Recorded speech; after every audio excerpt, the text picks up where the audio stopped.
राधे सभी को। जय श्री राधे श्याम, हरि बोल, हरे कृष्णा। स्वागत है आप सभी का हमारे नटखट के चैनल में। आज मैं आपको सुनाने जा रही हूँ श्रीमद् भगवत गीता का 13वां अध्याय। तो भक्तजनों प्रेम पूर्वक सुनते हैं और कहते हैं श्रीमद् भगवत गीता का 13वां अध्याय। श्री भगवान बोले, हे अर्जुन, यह शरीर क्षेत्र इस नाम से कहा जाता है और इसको जो जानता है उसको क्षेत्रज्ञ इस नाम से उनके तत्व को जानने वाले ज्ञानी जन कहते हैं। हे अर्जुन, तू सब क्षेत्रों में क्षेत्रज्ञ अर्थात जीवात्मा ही मुझको जान और क्षेत्रज्ञ को अर्थात विकार सहित प्रकृति का और पुरुष का जो तत्व से जानना है वह ज्ञान है, ऐसा मेरा मत है। वह क्षेत्र है और जैसा है जिन विकार वाला है, जिस कारण से जो हुआ है वह क्षेत्रज्ञ भी जो है और जिस प्रभाव वाला है वह सब संक्षेप में मुझसे सुन। यह क्षेत्र और क्षेत्रज्ञ का तत्व ऋषियों द्वारा बहुत प्रकार से कहा गया है और विविध वेद मंत्रों द्वारा भी विभाग पूर्वक कहा गया है। भली भांति निश्चय किए हुए युक्ति युक्त ब्रह्मसूत्र के पदों द्वारा भी कहा गया है। 5 महाभूत, बुद्धि और मूल प्रकृति तथा 10 इंद्रियां, 1 मन और 5 इंद्रियों के विषय अर्थात शब्द, स्पर्श, रूप, रस और गंध, इच्छा, द्वेष, सुख, दुख, स्थूल देह का पिंड, चेतना और धृति, इस प्रकार विकारों के सहित यह क्षेत्र संक्षेप में कहा गया है।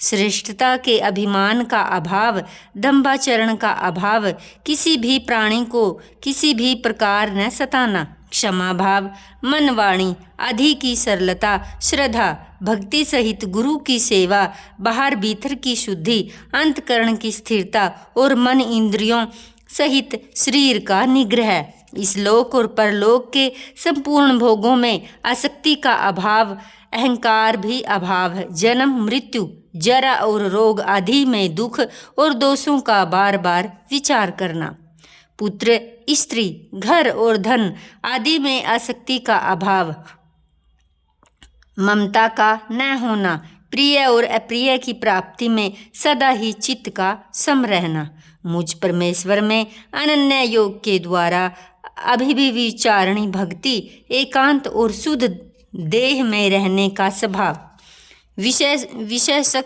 मनुष्यों के समुदाय में प्रेम न होना, आध्यात्मिक ज्ञान में नित्य स्थिति और तत्व ज्ञान के अर्थ रूप परमात्मा को ही देखना, यह सब ज्ञान है और जो इससे विपरीत है वह अज्ञान है, ऐसा कहा गया है। जो जानने योग्य है, जिसको जानकर मनुष्य परमानंद को प्राप्त होता है, उसको भली भांति कहूँगा। वह अनादि वाला परम ब्रह्मा न सत ही कहा जाता है और न ही असत। वह सब ओर से हाथ पैर वाला, सब ओर से नेत्र और सिर मुख वाला, सब ओर से कान वाला, क्योंकि वह संसार में सबको व्याप्त करके स्थित है। वह संपूर्ण इंद्रियों के विषयों को जानने वाला, परंतु वास्तव में सब इंद्रियों से रहित, आशा रहित होने पर भी सबका धरण पोषण करने वाला, निर्गुण होने पर भी गुणों को भोगने वाला। वह चराचर सब भूतों के बाहर भीतर परिपूर्ण और चर अचर भी वही है। वह सूक्ष्म होने से अविवेज्ञ है, अति समीप में और दूर में भी स्थित वही है। वह परमात्मा विभाग रहित एक रूप से आकाश के सदृश परिपूर्ण होने पर भी चराचर संपूर्ण भूतों में विभक्त सा स्थित प्रतीत होता है। वह जानने योग्य परमात्मा विष्णु रूप में भूतों को धारण पोषण करने वाला, रुद्र रूप से संहार करने वाला और ब्रह्मा रूप से सबको उत्पन्न करने वाला। वह परम ब्रह्मा ज्योतियों का भी ज्योति एवं माया से अत्यंत परे कहा जाता है। वह परमात्मा बोध स्वरूप जानने के योग्य एवं तत्व ज्ञान से प्राप्त करने योग्य है, सबके हृदय में विशेष रूप से स्थित है। इस प्रकार क्षेत्र तथा ज्ञान और जानने योग्य परमात्मा का स्वरूप संक्षेप में कहा गया है। मेरा भक्त इसको तत्व से जानकर मेरे स्वरूप को प्राप्त होता है। प्रकृति और पुरुष इन दोनों को ही तू अनादि जान और राग देवासादि विकारों और त्रिगुणात्मक संपूर्ण पदार्थों को प्रकृति से ही उत्पन्न जान। कार्य और कर्ण को उत्पन्न करने में हेतु प्रकृति कही जाती है। जीवात्मा सुख दुखों के भोक्तापन में भोगने में हेतु कहा जाता है। प्रकृति में स्थित ही पुरुष प्रकृति से उत्पन्न त्रिगुणात्मक पदार्थों को भोगता है और इन गुणों का ही इस जीवात्मा के अच्छी बुरी योनियों में जन्म लेने का कारण है। इस देह में स्थित यह आत्मा वास्तव में परमात्मा ही है। वह साक्षी होने से, उपदृष्टा और यथार्थ संपत्ति देने वाला होने से, अनुमंता, सबका धारण पोषण करने वाला होने से, भर्ता, जीव रूप से भोक्ता, ब्रह्मा आदि का स्वामी होने से, महेश्वर और शुद्ध सच्चिदानंदन होने से परमात्मा ऐसा कहा गया है। इस प्रकार पुरुषों को और गुणों के सहित प्रकृति को जो मनुष्य तत्व से जानता है, वह सब प्रकार से कर्तव्य कर्म करता हुआ भी फिर भी नहीं जन्मता।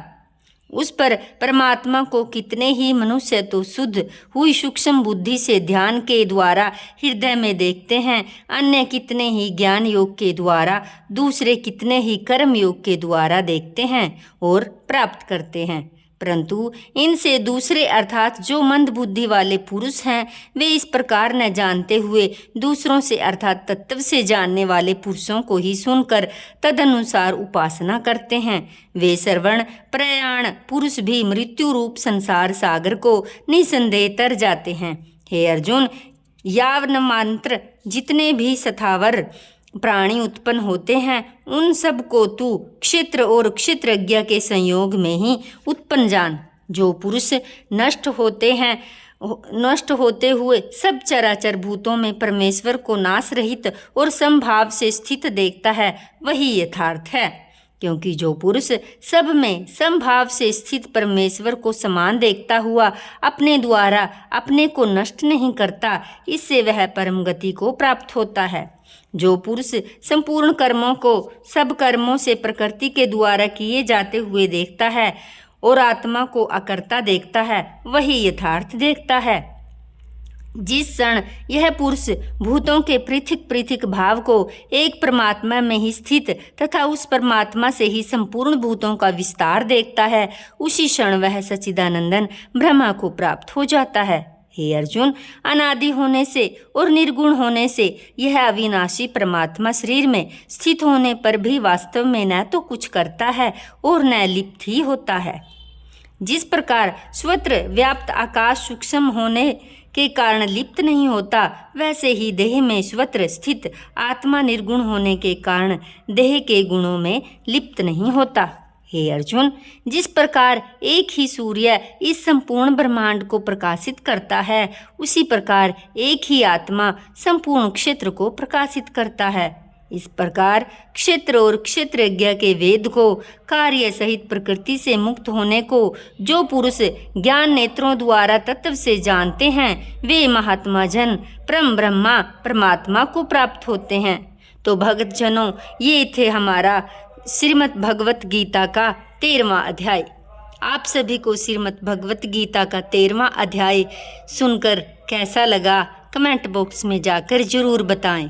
अगर आप हमारे चैनल पर नए हों तो हमारे चैनल को सब्सक्राइब ज़रूर करें और लाइक ज़रूर करें। तो मिलते हैं अगली वीडियो के साथ। तब तक के लिए सभी को राधे राधे, जय श्री राधे, हरि बोल, हरे कृष्णा।